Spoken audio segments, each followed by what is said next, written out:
ವನ್ಯಧಾಮದಲ್ಲಿ encounter ಪ್ರಕರಣ, ಪ್ರತೀಕಾರಕ್ಕೆ ಸಾಕ್ಷಿಯಾದ ಕಳ್ಳ ಬೇಟೆ ತಡೆ ಶಿಬಿರ. ಬೇಟೆಗಾರನ ಗುಡ್ಡ ಶಿಬಿರದಿಂದ ನ್ಯೂಸ್ 18 ಪ್ರತ್ಯಕ್ಷ ವರದಿಯನ್ನ ನಿಮ್ಮ ಮುಂದೆ ಇಡ್ತಾರೆ. ಪ್ರತೀಕಾರಕ್ಕೆ ಸಾಕ್ಷಿಯಾದಂತ ಕಳ್ಳ ಬೇಟೆ ತಡೆ ಶಿಬಿರ, ಬೇಟೆಗಾರನ ಗುಡ್ಡ ಶಿಬಿರದಿಂದಲೇ ಗ್ರೌಂಡ್ ರಿಪೋರ್ಟ್ ಅನ್ನು ನಿಮ್ಮ ಮುಂದೆ ಇಡ್ತಾ ಹೋಗ್ತೀವಿ. ಶೂಟೌಟ್ಗೆ ಪ್ರತೀಕಾರವಾಗಿ ಶಿಬಿರಗಳ ಮೇಲೆ ದಾಳಿಯನ್ನ ಮಾಡಲಾಗಿದೆ. ಬೇಟೆಗಾರನ ಗುಡ್ಡದಲ್ಲಿ ಕಳ್ಳ ಬೇಟೆ ತಡೆ ಶಿಬಿರ ಉಡಿಸ್ ಮಾಡಲಾಗಿದೆ.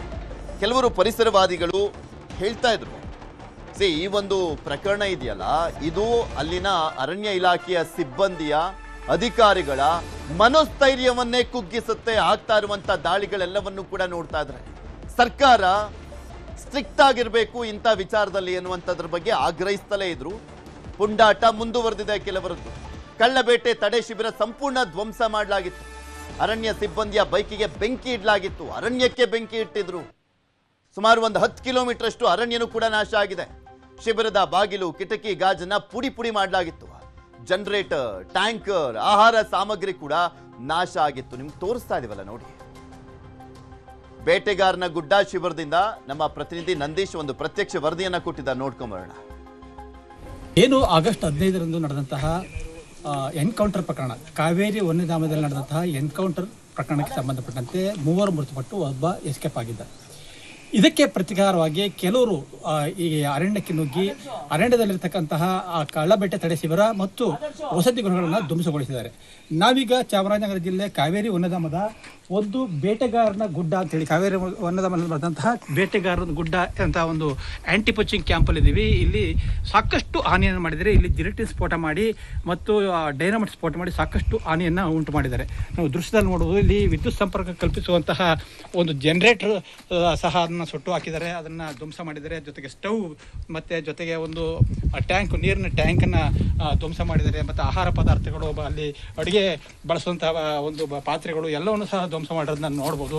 ಜೊತೆಗೆ ಇಲ್ಲೊಂದು ಅರಣ್ಯಕ್ಕೆ ಗಸ್ತು ಹೋಗೋದಕ್ಕೆ ಬೈಕ್ ಏನಿತ್ತು, ಆ ಬೈಕನ್ನು ಸಹ ಇಲ್ಲಿ ಸುಟ್ಟು ಭಸ್ಮ ಮಾಡಿರೋದನ್ನ ನಾವು ಕಾಣ್ಬೋದಾಗಿದೆ. ಜೊತೆಗೆ ಇಲ್ಲಿ ಆಹಾರ ಪದಾರ್ಥಗಳು ಏನು ಬಿದ್ದಿದ್ದೋ ಅದನ್ನು ಸಹ ಒಳಗಡೆ ಇದ್ದೋ ಅದನ್ನು ಸಹ ಇಲ್ಲಿ ಎಲ್ಲವನ್ನು ನಾಶ ಮಾಡಿದ್ದಾರೆ.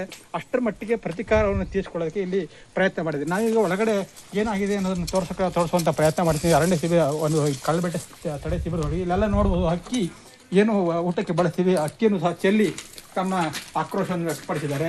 ಜೊತೆಗೆ ಇಲ್ಲಿ ನೋಡ್ಬೋದು, ಇಲ್ಲಿ ಆಹಾರ ಪದಾರ್ಥಗಳು ಮತ್ತು ಅವುಗಳ ದಿನಸಿ ಮತ್ತು ಬೇರೆ ಬೇರೆ ವಸ್ತುಗಳನ್ನು ಇಲ್ಲಿ ಎಲ್ಲವನ್ನು ನಾಶ ಮಾಡ್ತಿರೋದು. ಪಕ್ಕದ ರೂಮ್ನಲ್ಲಿ ಒಂದು ಬೆಂಕಿಯನ್ನು ಹಾಕಿ ಅದನ್ನು ಸಹ ಸುಟ್ಟು ಹಾಕಿದರೆ. ಇದು ಮಲಗುವ ಕೋಣೆ, ಇಲ್ಲಿ ಮಂಚ ಮತ್ತು ಬೇರೆ ಬೇರೆ ವಸ್ತುಗಳಿದ್ದು ಅಡುಗೆ ಕೋಣೆ, ಇದು ಅಡುಗೆ ಕೋಣೆ ಮತ್ತು ಮಲಗುವ ಕೋಣೆ ಎರಡನ್ನೂ ಸಹ ಬೆಂಕಿ ಹಾಕಿ ಧ್ವಂಸ ಮಾಡಿದ್ದಾರೆ.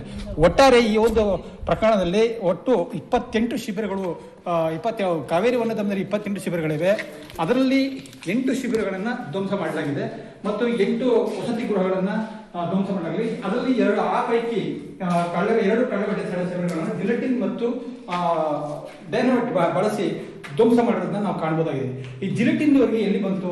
ಇವರು ನಿಜಕ್ಕೂ ರೈತರ ಬಂದು ಧ್ವಂಸ ಮಾಡಿರೋರು ಪ್ರತಿಕಾರ ತೀರಿಸ್ಕೊಳ್ಳೋಕೆ ಮಾಡಿರೋದ, ಅಥವಾ ಬೇರೆ ಯಾರಾದರೂ ಸಮಾಜಘಾತಕ ಶಕ್ತಿಗಳು ಈ ಒಂದು ಪ್ರಕರಣವನ್ನು ತಮ್ಮ ಹಿತಾಸಕ್ತಿಗೆ ಸ್ವಹಿತಾಸಕ್ತಿ ದುರ್ಬಳಕೆ ಮಾಡ್ಕೊಳ್ಳೋಕೆ ಎಷ್ಟು ಮಾಡಿದವ ಅನ್ನೋದನ್ನ ನಾವು ನೋಡ್ಬೇಕಾಗಿದೆ. ಕಾವೇರಿ ವನ್ಯಧಾಮದ ಅಧಿಕಾರಿಗಳು ಒಂದು ದೂರನ್ನು ದಾಖಲು ಮಾಡಿದ್ದಾರೆ. ಈ ಸಂಬಂಧಪಟ್ಟಂತೆ ಜಿಲ್ಲಾ ಪೊಲೀಸ್ ವರಿಷ್ಠ ಅಧಿಕಾರಿ ಮುತ್ತುರಾಜ್ ಅವರು 3 ತಂಡಗಳನ್ನು ರಚನೆ ಮಾಡಿ ಈಗ ಅದು ತನಿಖೆ ಪ್ರಾರಂಭ ಆಗಿದೆ.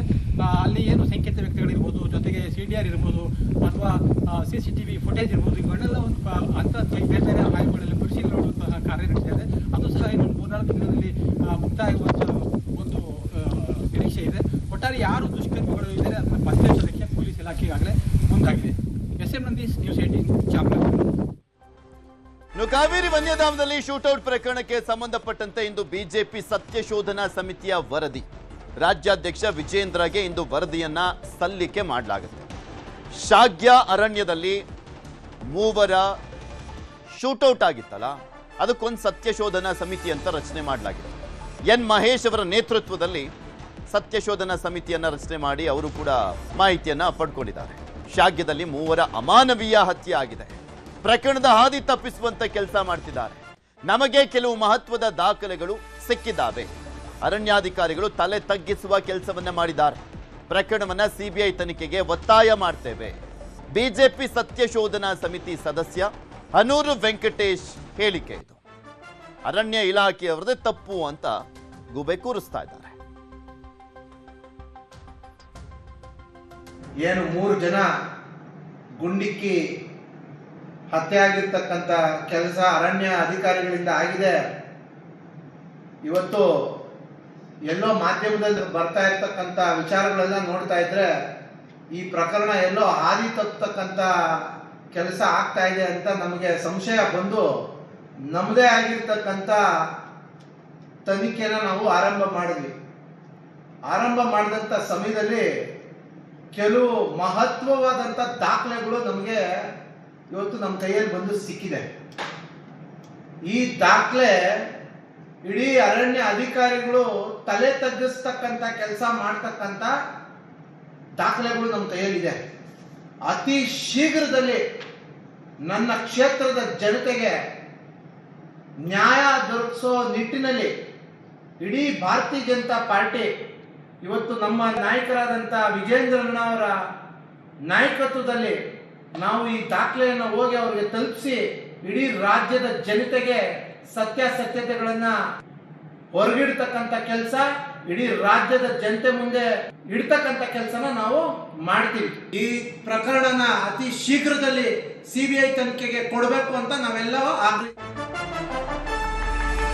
ಹನೂರಿನಲ್ಲಿ 3 ಶೂಟೌಟ್ ಪ್ರಕರಣ ನ್ಯಾಯಾಂಗ ತನಿಖೆಗೆ ವಹಿಸುತ್ತಾ ರಾಜ್ಯ ಸರ್ಕಾರ ಅಂತ ಇಂದು ಸದನದಲ್ಲಿ ಮ್ಯಾಜಿಸ್ಟ್ರೇಟ್ ತನಿಖೆ ವರದಿಯನ್ನ ಪ್ರಸ್ತಾಪ ಮಾಡಲಾಗುತ್ತೆ. ದಿನೇಶ್ ಕುಮಾರ್ ಮೀನಾ ಅವರ ನೇತೃತ್ವದಲ್ಲಿ ಮ್ಯಾಜಿಸ್ಟ್ರೇಟ್ ತನಿಖೆಯನ್ನ ವಹಿಸಲಾಗಿತ್ತು. 7 ದಿನಗಳ ಕಾಲ ಗಡುವನ್ನು ಕೊಡಲಾಗಿತ್ತು. ವರದಿ ಅಂಶಗಳನ್ನ ವಿವರಿಸಲಿದ್ದಾರೆ ಅರಣ್ಯ ಸಚಿವ ರಾಮಲಿಂಗಾರೆಡ್ಡಿ ಅವರು. ಈಗಾಗಲೇ ನ್ಯಾಯಾಂಗ ತನಿಖೆಗೆ ಆಗ್ರಹಿಸಿದ್ವು ವಿಪಕ್ಷಗಳು. ಮ್ಯಾಜಿಸ್ಟ್ರೇಟ್ ತನಿಖೆ ಬೇಡ, ನ್ಯಾಯಾಂಗ ತನಿಖೆ ಆಗಬೇಕು, ಹಾಲಿ ನ್ಯಾಯಮೂರ್ತಿಗಳು ಅಥವಾ ನಿವೃತ್ತ ನ್ಯಾಯಮೂರ್ತಿಗಳ ನೇತೃತ್ವದಲ್ಲಿ ತನಿಖೆ ಆಗಬೇಕು ಅಂತ ಹೇಳಿದ್ರು.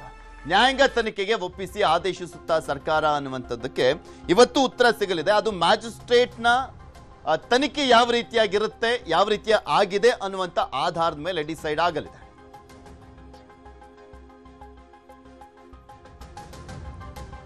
ಇದೆಲ್ಲದ್ರ ಬಗ್ಗೆ ಇನ್ನಷ್ಟು ಮಾಹಿತಿಯನ್ನು ಕೊಡ್ತಾ ಹೋಗ್ತಾರೆ ನಮ್ಮ ಪ್ರತಿನಿಧಿ, ಚಾಮರಾಜನಗರದ ಪ್ರತಿನಿಧಿ ನಂದೀಶ್ ನಮ್ಮ ಜೊತೆ ನೇರ ಸಂಪರ್ಕದಲ್ಲಿದ್ದಾರೆ. ನಂದೀಶ್, ನೋಡ್ತಾನೆ ಇದೀವಿ ಈ ಘಟನೆ ಆದ ಬಳಿಕ ನಿರಂತರವಾಗಿ ದಾಳಿಯನ್ನ ಕೂಡ ಮುಂದುವರಿಸಲಾಗ್ತದೆ. 8 ಶಿಬಿರಗಳನ್ನ ಧ್ವಂಸ ಮಾಡಲಾಗಿರುವಂಥದ್ದು. ಇಲ್ಲಿ ವೀರಪ್ಪನ್ ಸತ್ತಿರ್ಬೋದು, ಬಟ್ ವೀರಪ್ಪನ್ ಮನಸ್ಥಿತಿಯ ಜನ ಮತ್ತೆ ಆ ತಂಡಗಳು ಇನ್ನೂ ಆಕ್ಟಿವ್ ಆಗಿದಾವ ಅಂತ. ಅದರ ಜೊತೆಗೆ ಒಂದ್ ಕಡೆ ಬಿಜೆಪಿಯವರು ಹೇಳ್ತಾ ಇದ್ದಾರೆ ಅರಣ್ಯ ಇಲಾಖೆಯವರೇ ತಲೆ ತಗ್ಗಿಸುವಂತ ದಾಖಲೆಗಳು ನಂಗೆ ಸಿಕ್ಕಿದಾವೆ ಅಂತ. ಮತ್ತೊಂದ್ ಕಡೆ ಮ್ಯಾಜಿಸ್ಟ್ರೇಟ್ ತನಿಖೆ ಕೂಡ ಕಂಪ್ಲೀಟ್ ಆಗಿರುವಂತದ್ದು. ಏನೆಲ್ಲ ಡೆವಲಪ್ಮೆಂಟ್ಸ್ ಗಳು ಆಗ್ತಾ ಇದೆ ಇದರಲ್ಲಿ? ಖಂಡಿತ ನೀವು ಹೇಳ್ದಂಗೆ ಪೃಥ್ವಿರಾಜ್, ಅಲ್ಲಿ ಮರಿವೀರಪ್ಪನ್ಗಳು ತಲೆ ಎತ್ತಿದ್ದಾರೆ. ಒಳಗಡೆ ಬೇಟೆಯನ್ನು ಮಾಡುವಂತಹದ್ದು, ದುಷ್ಕೃತ್ಯಗಳನ್ನ ಎಸಗುವಂತಹ ಕೆಲಸಗಳು ಮಾಡ್ತಾ ಇದ್ದಾರೆ.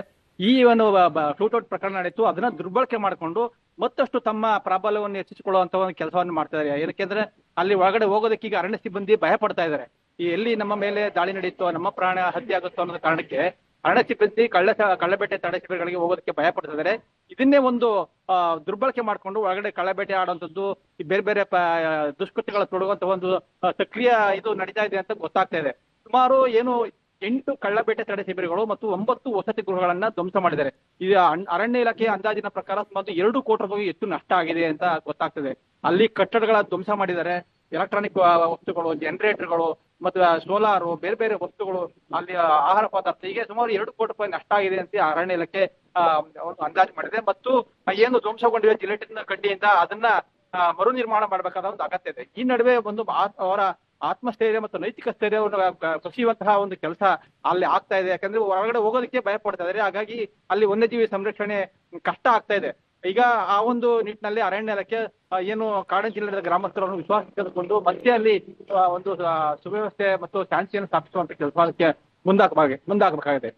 ಈ ನಡುವೆ ಏನಾಗಿದೆ, ಕಾವೇರಿ ವನಧಾಮದಲ್ಲಿ ನಡೆದಂತಹ ಒಂದು ಎನ್ಕೌಂಟರ್ ಪ್ರಕರಣ ಸಂಬಂಧಪಟ್ಟಂತೆ ಒಂದು ಮ್ಯಾಜಿಸ್ಟ್ರೇಟ್ ತನಿಖೆಗೆ ಆದೇಶ ಮಾಡಿತ್ತು. ಕೊಳ್ಳೇಗಾಲ ಉಪವಿಭಾಗಾಧಿಕಾರಿ ಮತ್ತು IAS ಅಧಿಕಾರಿ ದಿನೇಶ್ ಕುಮಾರ್ ಮೀನಾ ಅವರ ನೇತೃತ್ವದಲ್ಲಿ ಒಂದು ತನಿಖೆ ನಡೀತಾ ಇದೆ.